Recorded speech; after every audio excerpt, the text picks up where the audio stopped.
สบายดีบรรดาท่านผู้มีเกียรติท่านหญิงท่านชายที่นับถือนักเพลงทั้งหลายข้าพเจ้าพานุศักดิ์แก้วมงคลจันทร์หัวหน้าของการขอถือเป็นเกียรติอย่างสูงต่างหน้าธนาคารแห่งสปปลาวรายงานผลการดำเนินของประชุมของคณะกรรมการนโยบายเงินตราธนาคารแห่งสปปลาวครั้งที่1ในปี2026ซึ่งรายละเอียดมีดังนี้กองประชุมคณะกรรมการนโยบายเงินตราได้ดำเนินในวันที่20กุมภาพันธ์2026ซึ่งมีบรรดาสมาชิกของคณะกรรมการนโยบายเงินตราและภาคส่วนที่เกี่ยวข้องเข้าร่วมอย่างพร้อมเพรียงกองประชุมได้ตีราคาการจัดตั้งปฏิบัติตามมติกองประชุมคณะกรรมการนโยบายเงินตราครั้งที่4ปี2025ซึ่งมีผลได้รับในปี2025คือดังนี้อัตราเงินเฟ้อเฉลี่ยอยู่ในระดับ 7.7 ส่วนห้อยเฉพาะในเดือนมังกร2026อยู่ในระดับ 5.1 ส่วนห้อยซึ่งมีท่าเอียงลดลงจากระดับ 5.6 ส่วนห้อยในเดือนธันวาคมปี2025ดัชนีเงินกีบในเดือนมังกร2026อ่อนค่า 0.49 ส่วนห้อยเทียบใส่เดือนตุลา2025ปริมาณเงิน M2 ขยายตัว 19.17 ส่วนห้อยเทียบใส่ระยะเดียวกันของปีผ่านมาคลังสำรองเงินตราต่างประเทศกลุ่มการนำเข้าได้5เดือนการโอนเงินเข้าผ่านระบบธนาคารเทียบกับมูลค่าการส่งออกแม้นมีท่าเอียงปรับเพิ่มขึ้นมาเป็น75ส่วนห้อยถึงเดือนมังกร2026บรรดาท่านที่นับถือกองประชุมคณะกรรมการนโยบายเงินตราครั้งที่1ปี2026ได้ประเมินสภาพเศรษฐกิจการเงินตราและการจัดตั้งปฏิบัตินโยบายเงินตราในปี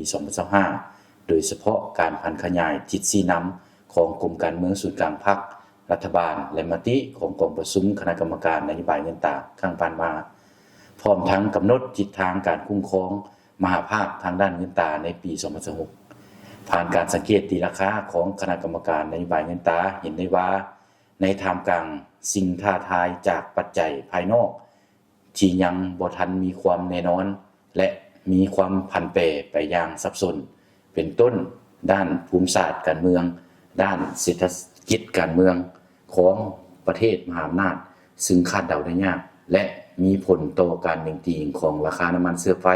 พลังงานราคาค้ำราคาเสบียงอาหาร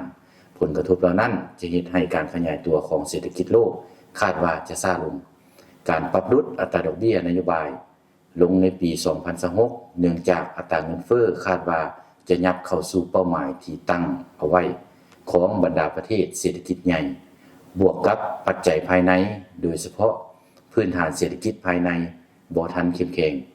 ความต้องการเงินตราต่างประเทศเพื่อชำระหนี้สินต่อต่างประเทศยังมีสูงความผันผวนของอัตราแลกเปลี่ยน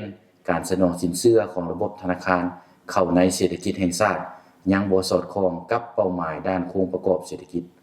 ถึงแม้ว่าจะกระทบจากปัจจัยภายนอกและภายในคือดังกล่าวแต่ด้วยการกำหนดทิศทางและการดำเนินนโยบายของหลายภาคส่วนได้สนับสนุนซึ่งกันและกันจึงเห็นได้ว่าถ้าเอียงอัตราเงินเฟ้อยังคาดว่าจะอยู่ในระดับต่ำประมาณ6ส่วนห้อยฉะนั้นเพื่อรักษาเสถียรภาพทางด้านเงินตราให้มันเที่ยงคณะกรรมการนโยบายเงินตราจึงเห็นดีรับรองเอาทิศทางและมาตรการในการดำเนินนโยบายเงินตราในต่อหน้าคือดังนี้ 1. เห็นดีปรับลดอัตราดอกเบี้ยพื้นฐานของธนาคารแห่งสปปลาวสกุลเงินกีบระยะ7วันลง 0.5 ส่วนห้อยจากระดับ 8.5 ส่วนห้อยต่อปีมาเป็นระดับ 8 ส่วนห้อยต่อปี 2. เห็นดีต่อทิศทางการคุ้มครองมหาภาคทางด้านเงินตราประจำปี2026โดยเฉพาะการดำเนินนโยบายเงินตราแบบผสมผสานและนโยบายอัตราแลกเปลี่ยนตามกลไกตลาดที่มีการคุ้มครองของรัฐโดยเฉพาะการทบทวนและปรับปรุงกลไกเครื่องมือนโยบายเงินตราเป็นต้นแม่นอัตราดอกเบี้ยอัตราส่วนเงินเฮฝากบังคับการออกและจำหน่ายพันธบัตรระยะสั้นของธนาคารแห่งสปปลาวการติดตามการหนึ่งติ้งของอัตราแลกเปลี่ยนในแต่ละระยะเพื่อบ่ให้กระทบต่ออัตราเงินเฟ้อ 3. เห็นดีต่อกับทิศทางการปฏิบัตินโยบายสนับสนุนและนโยบายกระตุ้นเศรษฐกิจเป็นต้นแม่นอันที่1ทิศทางการเคลื่อนไหวเวียกงานคุ้มครองเงินตราต่างประเทศในต่อหน้าให้เป็นระบบครบสุดและรับประกันได้การคุ้มครองกระแสเงินไหลเข้าออกจากการค้าและการลงทุนพร้อมทั้งเร่งปรับปรุงระบบคุ้มครองกระแสเงินตราต่างประเทศให้สำเร็จและให้เริ่มนำใช้ได้ในเดือนมีนาคม2026อันที่2สืบต่อปฏิบัติการรวมศูนย์บัญชีเงินฝากของรัฐบาลโดยมอบให้กรมคุ้มครองธนาคารธุรกิจ สมทบกับกรมเกี่ยวข้องและกระทรวงการเงินในการปฏิบัติเวียกงานดังกล่าวให้ดีขึ้นโดยเฉพาะการปฏิบัติการโอนเงินภายในหรือว่าที่1เพื่อบ่ให้เงินค้างอยู่บัญชีของธนาคารธุรกิจตัวแทนอันที่3นโยบายสินเชื่อเพื่อกระตุ้นเศรษฐกิจอันที่4มาตรการคุ้มครองราคาสินค้าให้มีความคล่องตัวในนั้นให้สืบต่อค้นคว้าการสร้างตลาดประมูลสินค้าและกำหนด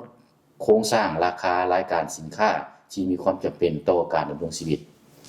4. ธนาคารแห่งสปปลาวและบรรดากระทรวงเกี่ยวข้องจะสืบต่อเฮ็ดเวียกร่วมกันประสานงานและแลกเปลี่ยนข้อมูลเป็นปกติและต่อเนื่องเพื่อให้กำได้สภาพและวางทิศทางนโยบายให้สอดคล้องกันบรรดาท่านที่นับถือและเพลงทั้งหลายทั้งหมดนั้นแม่นการรายงานผลของการดำเนินของประชุมคณะกรรมการนโยบายเงินตราของธนาคารแห่งสปปลาวครั้งที่1ปี2026เพื่อเป็นข้อมูลให้บรรดาท่านทั้งหลายได้รับทราบอย่างเป็นทางการตามหน้าธนาคารแห่งสปปลาวข้าพเจ้าขอแสดงความอุบุญคุณและขอบใจเป็นอย่างสูงมายังบรรดาท่านทั้งหลายที่ได้สละเวลามีค่าของท่านให้ความสนใจและเอาใจใส่ประกอบส่วนสนับสนุนช่วยเหลือในด้านต่างๆต่อแขนงธนาคารของพวกเราหวังเป็นอย่างยิ่งว่าบรรดาท่านจะสืบต่อนำเอาข้อมูลข่าวสารที่ได้รับทราบจากการรายงานไปแล้วนั้นสืบต่อเผยแพร่สื่อสารให้กับสังคมและภาคส่วนที่เกี่ยวข้องได้รับทราบในแต่ละประเด็นตามความเหมาะสมท้ายสุดนี้ขออวยพรไซน์ประเสริฐแด่บรรดาท่านทั้งหลายจงมีสุขภาพแข็งแรงมีความผาสุกในชีวิตส่วนตัวและครอบครัวมีผลสำเร็จอย่างจบงามในทุกหน้าที่เวียกงานที่พวมจะตั้งปฏิบัติด้วยขอขอบใจ